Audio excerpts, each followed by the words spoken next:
the problem is we basically robbed the American public of their food traditions, and we discounted any knowledge that came from your grandparents, your great-grandparents, all those traditions. We basically interrupted those because now we have nutrition experts to listen to. So I just think people are looking for magic answers, and the answers really are just in really, really old cookbooks and in the wisdom of our ancestors.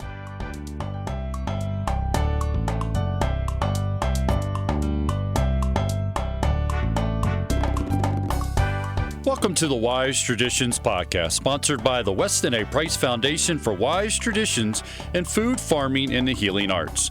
We are your source for scientific knowledge and traditional wisdom to help you achieve optimal health. I'm your host, Hilda Labrada Gore. This is episode 68, and my guest is registered dietitian Pam Schoenfeld. Pam is a dietitian on a mission. She wants to educate and ensure that all have an equal opportunity to be well-nourished, especially the most vulnerable. Today's discussion focuses on her recent presentation at a hearing hosted by the Food and Drug Administration about changes to the use of the word healthy on food labels. Pam explains why she recommended that the FDA not use this label altogether, based on the fact that the most nutrient-dense foods, such as liver or eggs, do not currently qualify as healthy according to the FDA. You will be motivated as you listen to Pam to get involved yourself, and as you listen to the show, she will tell you just how to do so. Before we begin our conversation, we want to acknowledge our sponsors. Wise Traditions is supported in part by Green Pasture Products. Green Pasture Products. They offer fermented cod liver oil, concentrated butter oil, and coconut oil in a variety of products and blends. Visit greenpastureproducts.com. And the Weston A Foundation. They are currently in the midst of a discounted membership drive, so it's $10 off a regular membership. Join today. Go to westonaprice.org.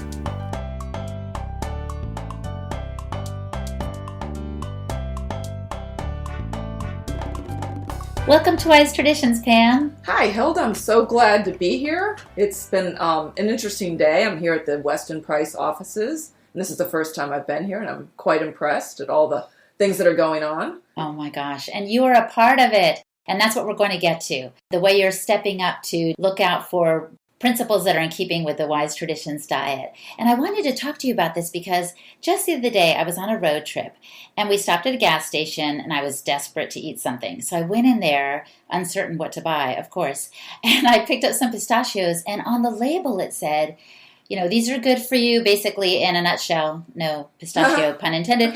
But it did say, these are good for you, and it said because they're low fat, blah, blah, blah. And I was just shocked that they were advocating low fat as a healthy term. Can you explain what's going on with labeling these days? Okay, so the FDA had fined the Kind company, the Kind Bar company. Yeah, what happened to them? Either they were fined or told, they couldn't use the word healthy on their label anymore because their bars were technically too high in fat to meet the FDA definition of healthy as it stood. So now the FDA has allowed a sort of a grace period. There's a moratorium on that terminology for high-fat foods. I don't know the exact details of that. I mean, I don't know if you've ever looked at some of these agency websites, but really they're written by lawyers. There's a lot of language. But that prompted them to decide to redefine their terminology for the word healthy for food labels, which sounds like a good idea, right? Yeah. Except we don't really know where they're going to go with this. And if you think about it, how can you really capture all the different foods that are considered healthy in a definition? I'm not really sure that can be done. Oh, I see what you're saying. And the main thing that the Weston Price Foundation is concerned about, and myself personally, because I see patients and, just hearing people's stories, as I speak with them, I'm concerned they're very low in fat-soluble nutrients. Mm-hmm. And as we know, these fat-soluble nutrients are in animal fats for the most part, with the exception of vitamin E and some vitamin K. The A and D are generally in animal products only. Uh-huh. Okay, with a couple of exceptions with vitamin D2. And we know that beta-carotene for some people can be a source of vitamin A.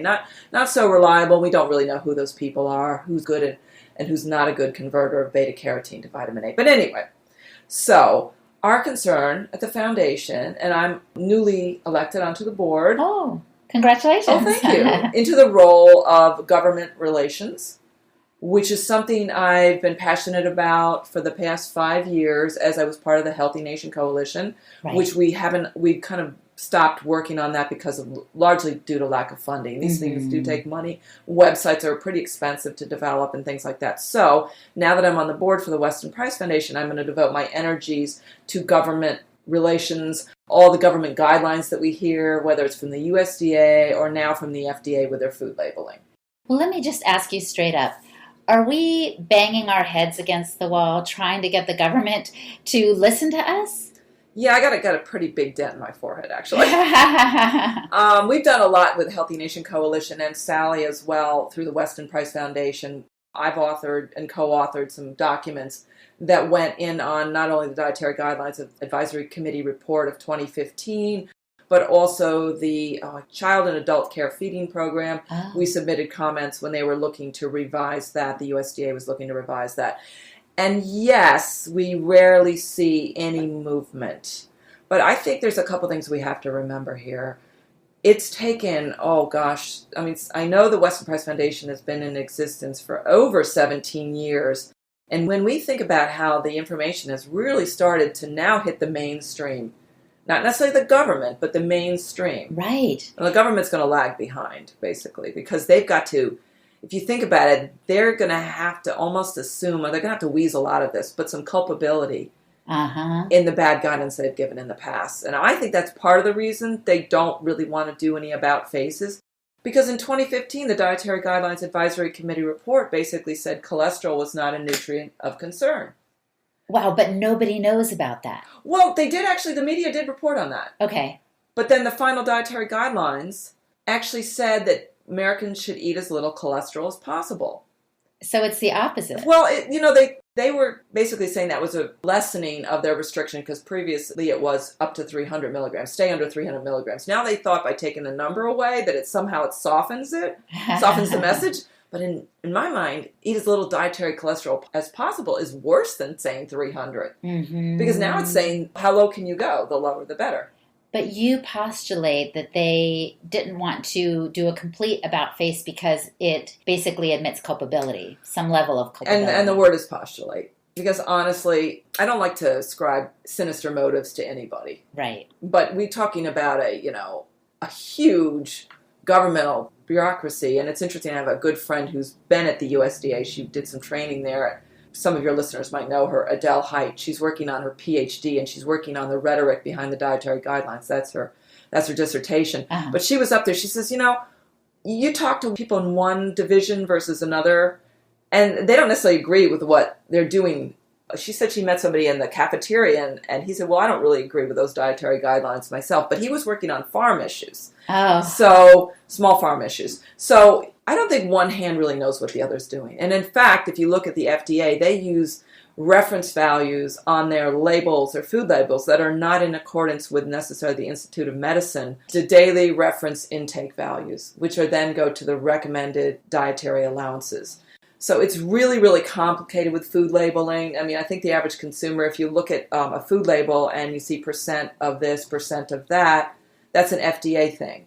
But if you look at what the USDA uses, and the Institute of Medicine values, which are the RDIs, and that will actually be a different thing. So I don't want to confuse the listeners because that's really not the most important point. Right. But what you're trying to say is that there isn't cohesion with the way the government is moving forward with it. There is some differences, and I remember first learning about these when I went back to school to become a dietitian about 9 years ago. And I was like, what? Why is this different? It's just how the wheels of progress, so-called progress, work because, again, the agencies don't necessarily have a lot of crosstalk. But that's what we're kind of hoping. If they decide to do this healthy, redefinition, we are going to show them that the current definition, as it stands, excludes a number of foods that we consider extremely healthy. And not only that, most Americans do not get some of the very important nutrients in these foods in adequate amounts. So I'm going on Thursday, that's tomorrow, and we're going to meet, I don't know exactly who's going to be there as far as the FDA, but whoever's, making decisions on what this healthy definition is going to be, there. We're going to have 4 minutes. I'm going to have 4 minutes to talk. So, only 4 minutes. Only 4 minutes. Oh, my Apparently goodness. they have a lot of people coming because Uh-huh. they would limit. When you go to the dietary guidelines hearings, the public comment hearings, you get 3 minutes. So I guess I should be happy to have 4 minutes. But so I've worked on my talk, whittling it down to 4 minutes, and I've created posters to back up because I can't go through all the data. No, But of course. basically, Well, hold on. Before you go into that, let's back up and tell them you are going to the FDA, U.S. Food and Drug Administration's meeting about the use of the term healthy in labeling of human food products. So this is a public meeting. Anyone can attend. And if people apply, anyone can speak. Is that right? that's right. You had to apply by a certain date to speak. But they didn't have any restrictions on if you had to represent, a foundation, an academic department, whatever. They were, it was open. So even just a regular citizen with no affiliations could go. And so you signed up to speak out. And are you representing the foundation or are you representing yourself? How are you going about I'm this? representing the foundation, and actually I'm also representing the American public. That's what I'm going to say. Thank you. Yeah. Because even though earlier I said, are we just banging our head up against the wall as we speak out to try to impact the government? Even if we are, we shouldn't keep silent if there's little movement. I think it's important. So I'm really grateful that you're doing this. And I think they have to keep hearing this. And in fact, I was talking to Sally Fallon Morell, like a week ago, and I said, Sally, I honestly don't think they're going to really listen to what we're saying. Now, that's pessimistic viewpoint. But I'd like to say it's more realistic because I'm going to deliver my speech with passion and conviction in any case. I think what we need to do as the foundation, the Weston Price Foundation, is go on the record. Every opportunity, go on the record, leave a sort of a paper trail of what we've been standing for. And when they finally, start movement on some of these things, we can say, hey, we were there and we told you about this, so maybe we'll get some more attention. I know that there's been a lot of media press for the foundation, especially in the Washington Post. That's been a real, I think, supporter of the foundation. But I do think there's a real, unfortunately, division between the highly educated people in this country and those who are not so educated or don't have the access to the information for whatever reason, whether it's time. And, of course, the foods are somewhat more expensive, usually, depending on where you live and if you have direct access to a farmer. My feeling, my passion is actually for the people who don't have a lot of influence and that are actually under the influence of these governmental programs.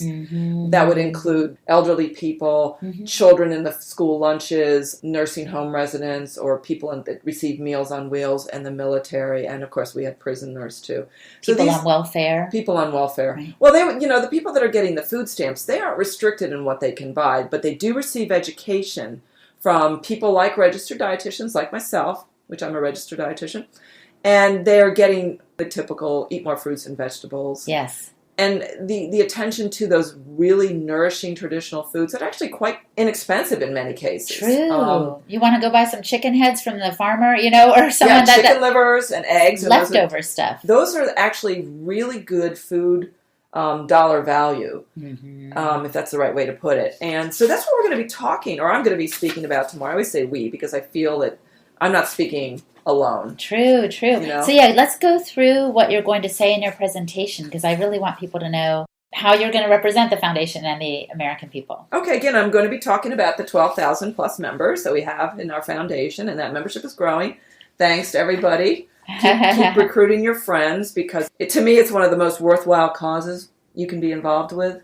Absolutely. And knowing that the advocacy work that we do is not the largest part of the foundation work, but if you do care for your neighbors and you have concern about the direction that the healthcare in this country is going, this is really the only thing that we can help turn that around. I don't think any of the new healthcare act is really going to make the difference that we're hoping. I mean, I'd love it to do that, but the cost of healthcare is because there's too many people that are sick. Exactly. Right. So if we can prevent that, then it'll maintain or lower our healthcare costs. And people will be, a lot happier that they're not being treated. They're actually being healed. So anyway, the main thing, as I said before, we're going to ask that the FDA actually forgets about using healthy on the label. Because basically, I'm going to read just one paragraph, because I'm actually going to read to the FDA. When you only have 4 minutes, you really have to stay on script. But here's what I'm going to say. Since the FDA developed their original definition, it has become increasingly clear that important questions have arisen regarding what we thought we knew to be true in the field of human nutrition. Furthermore, new discoveries are continually expanding our knowledge base, and any attempt to capture all the foods that offer health benefits with a regulatory definition is an exercise in futility at best. And such a regulatory definition will in all likelihood be out of date before it even takes effect. Wow. So you're saying if they were to say, okay, this is what we think is healthy, it's going to change their perception of it. It's most definitely going to change. But the other thing is, how can you really capture the thousands of basic foods that are healthy with one definition? I mean, maybe they can. I don't know. I shouldn't be so cynical, but I'm trying to think, how do they actually do that? What does that mean? I mean, right now it means foods have to contain certain nutrients and or have to be low in fat, low in cholesterol, and I low still in don't sodium. understand that part, the low in fat and low in cholesterol. Well, that's the current definition. That's been in effect for a while. I think that's been in effect since 1990. So it hasn't changed. Yeah, it hasn't reflected the changes that the U.S. Well, honestly, the USDA hasn't changed either. But the USDA does say low-fat diets don't really have to be followed, but they're kind of inconsistent in that message. But, as I said, the Kind Bar took issue with that, the Kind Bar company, and that's, I think, propelled the FDA to revisit this. Okay, because we do know that low-fat diets are not beneficial.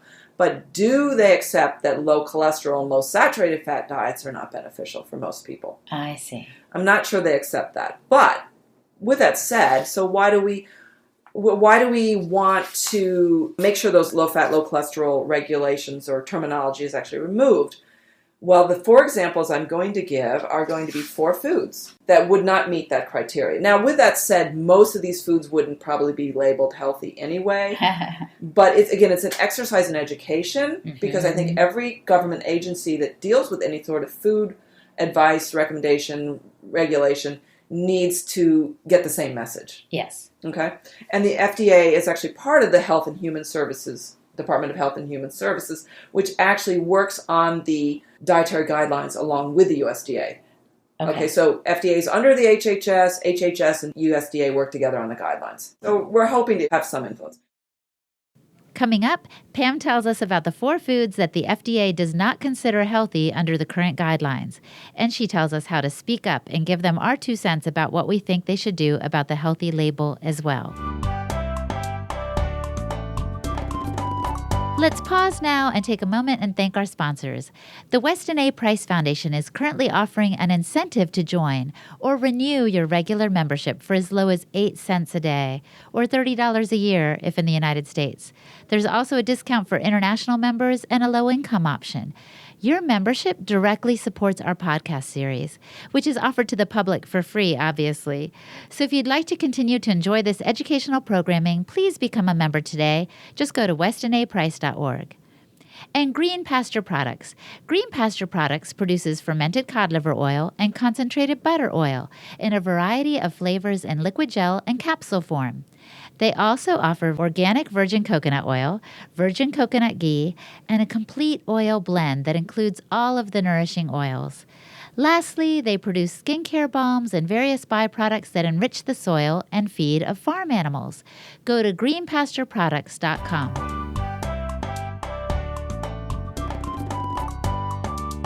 4 foods I'm going to talk about is beef, steak, eggs, chicken livers, and I'm going to actually show Jarlsberg cheese, but a hard-aged cheese. Okay. So the premise is that each of these foods contain valuable nutrients that the American population does not generally consume enough of. And those nutrients include, for example, in steak, that would be iron and zinc, under-consumed nutrients. In the chicken livers, it would be vitamin A, iron, and B12. I mean, there's more, but those are the ones I'm focusing on. And in the cheese would be calcium and vitamin K, and we know that most of the vitamin K in cheese is vitamin K2. And in eggs, it would be vitamin A, B12, folate, and choline. Under the current definition, these aren't labeled healthy, I imagine. No, they're not labeled healthy. No, they wouldn't be able to be labeled healthy because they exceed the cholesterol and saturated fat guidelines, which is 90 to 95 milligrams of cholesterol per serving or less, and less than 2 grams of saturated fat. Now, the cheese is the lowest in the saturated fat per serving. It's 5 grams. Mm-hmm. And the other ones, the red meat is the lowest in cholesterol per serving. It's 111 milligrams. Still too high, though. So none of these foods, I mean, we know the eggs are way too high in cholesterol, 372 milligrams for 2 eggs. And the chicken liver is also 385 milligrams. But eggs and chicken livers are the highest source of dietary choline, which the government itself knows that 90% of people do not get the adequate intake of choline. So you're going to mention that tomorrow. Yes, that's going to be one of the things. Hopefully I'll be able to state. I do have it on my posters. I mean, some of these numbers, there's a lot of numbers that I have here. And then on the other hand, or in addition to, the USDA dietary guidelines recommended meal patterns or menu dietary patterns, none of them, as they recommend, could actually meet the adequate intake of choline of 550 milligrams. Now, that is for an adult male or a pregnant or lactating woman, so they're lower for younger individuals and for females, but none of the USDA dietary recommended patterns, which includes the vegetarian diet, the Mediterranean diet, and then the USDA healthy diet. There's another one, I can't remember them all. But the USDA actually has this on their own websites. It's not a big secret. So if I'm understanding you correctly, you're saying if we ate healthy according to what the USDA currently has labeled as healthy, we wouldn't get enough of these nutrients. Well, we may or may not. I mean, it depends on how we adapt those principles. We definitely would unlikely to get enough choline. Right. That'd be really hard. You could probably get enough B12 if you stuck with lean meat. Mm-hmm. Okay? No, it's not. Red meat is not the best source of B12. We know that organ meats are better sources of B12. Right. So if you really want to ensure your B12, then liver would be a much better choice once a week. But that would not be a food that either the dietary guidelines would recommend because it's too high in cholesterol. And it's not really that high in saturated fat, but it's definitely too high in cholesterol. Okay. Nor would it be a food that the FDA would label of healthy could be applied to legally. Got it. So these foods are being kind of shut out of any cultural meaning of being healthy. Mm-hmm. So I would like to call them the forgotten foods, because if you do speak to people that are older, and especially where I live now in North Carolina, chicken livers are actually pretty popular. Oh, really? So people knew, I used to eat chicken livers all the time. Liver pudding's big down in North Carolina. I love liver pudding. And in fact, in restaurants in the South, and this is something new to me because I've only lived there about a year, is that in the Carolinas you can get fried chicken livers on the menu and fried gizzards. It's not that uncommon. Wow. So it's a real cultural thing, but if you really thought about eating healthy, you'd say, I shouldn't eat those. Now, not that we should eat fried foods from a restaurant. I do realize that.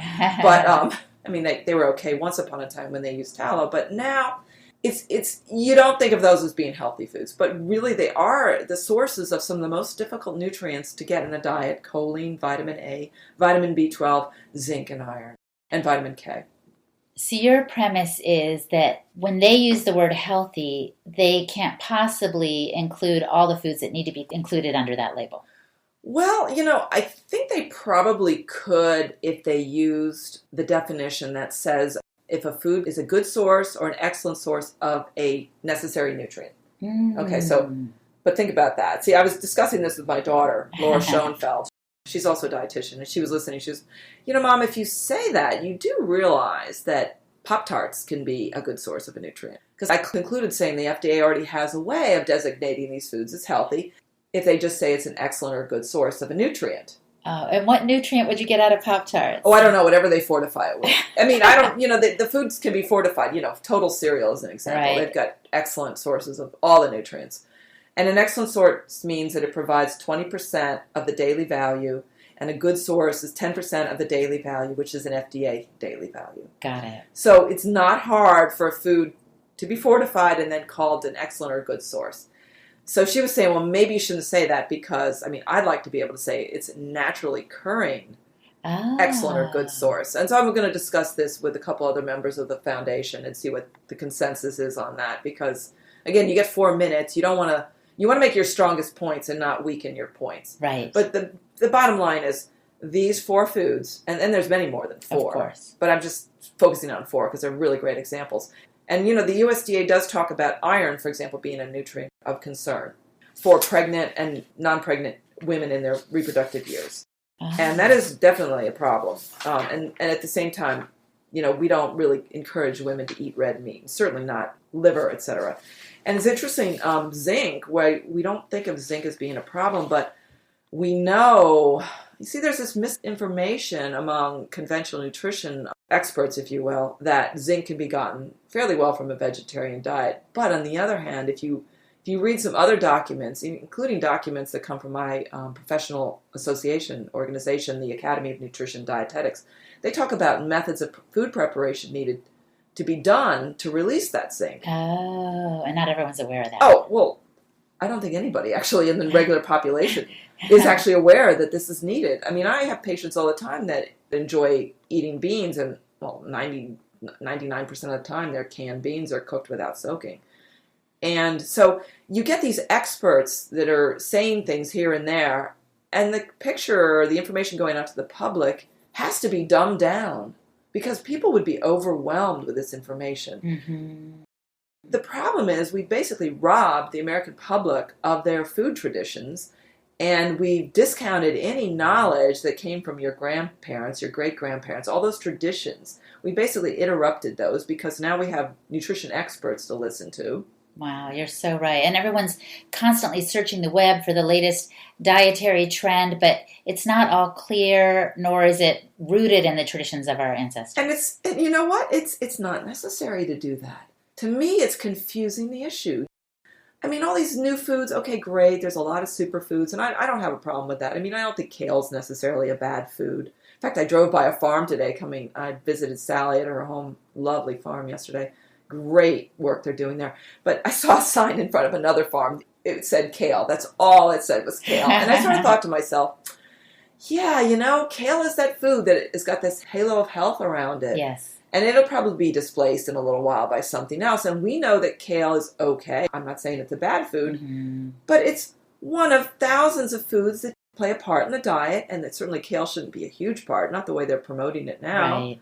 So I just think people are looking for the magic answers, and the answers really are just in really, really old cookbooks and in the wisdom of our ancestors. They're not we don't really have to do all this new stuff. We can just kind of do simple things that were done traditionally. And, people kind of look at these things as a little complex, but that's the way I cook all the time. I make soups, and I'll use some sort of meat stock and a little bit of meat.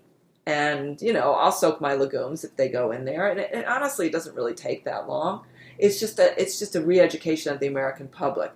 But, again, I really want to impress upon the FDA, on behalf of the foundation, that there are important foods that if you continue to keep those restrictions of any level, really, on cholesterol and saturated fat, these important foods will never be able to be in that category of healthy.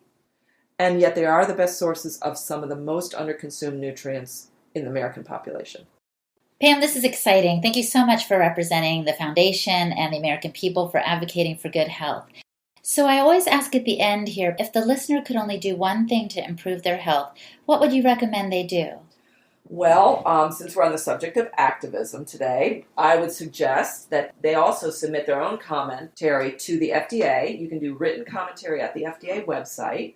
And we're going to post a link to that. And that should be submitted before April 26th. So anybody, Joe Blow, citizen, can just say, hey, this is what I think about this. Right. And you can just use the basic Weston Price message. We believe that animal fats supply important nutrients and that the definition should be inclusive of animal foods. Very good. And not restrict cholesterol and saturated fat. Or you could say you think that words should be eliminated. It's your choice, or you could say something entirely different. But that's the kind of thing you can. And it doesn't have to be long. They actually like things that are short, I think. It's an opportunity to speak out, as we've been saying. Right. And the more voices, the better. And then what about personally? What could the listener include in their diet for improved health? I would say eat liver. And if you don't like liver, there's lots of recipes. You can use chicken liver, and you can make it quite mild. And that, I think, is a missing piece in the American population's diet. And I know the Weston Price listeners are eating the liver, but I just want to give them that take-home message. That's great. So in your book, liver is a health food. Oh, yeah, I eat it regularly, or I take desiccated liver tablets. Because, unfortunately, I didn't train my family when they were young enough, and my husband never really liked liver, to enjoy liver. So get your kids started early, because it is a food that they will love as a baby, but may not accept as they get older. whether or not the government ever labels it as healthy, you all need to go get your liver. I love liverwurst, so I'm a big fan, and I know what you mean about it giving us vitamin B12 and energy and vitality. Vitamin A is a really, and that's, I hope that people to have a chance at some point to read the article I wrote for the Wise Tradition called The Scarlet Nutrient. It's all about the need for vitamin A during pregnancy, and I think it's a huge problem because the obstetricians are not aware of the need for vitamin A. They discourage women from eating high vitamin A foods like liver, and none of the prenatal vitamins as prescribed or recommended generally have any vitamin A in them. We can put a link to that article in the show notes so people can check that out when they click on the podcast link on the website. So thanks for your time today, Pam. Oh, it's been a pleasure. Thank you, Hilda. My guest today was Pam Schoenfeld. To see her article on the Scarlet Nutrient and to find highlights of today's conversation, including a link to give your commentary to the FDA on this topic, please visit the westonaprice.org website. Click on the Blogs and Podcasts tab on the menu bar, and then go to the show notes for episode 68. Hey, and a huge thank you to my podcast friends at Podcast Village. They train podcasters and produce and promote shows. Their studio and their team is amazing. We are grateful for their assistance in putting out Wise Traditions week after week. Thanks, guys. Thanks for listening today. Our website, westonaprice.org, offers free resources to address your questions and support your journey to health. You'll find videos, articles, and brochures covering a broad variety of health topics.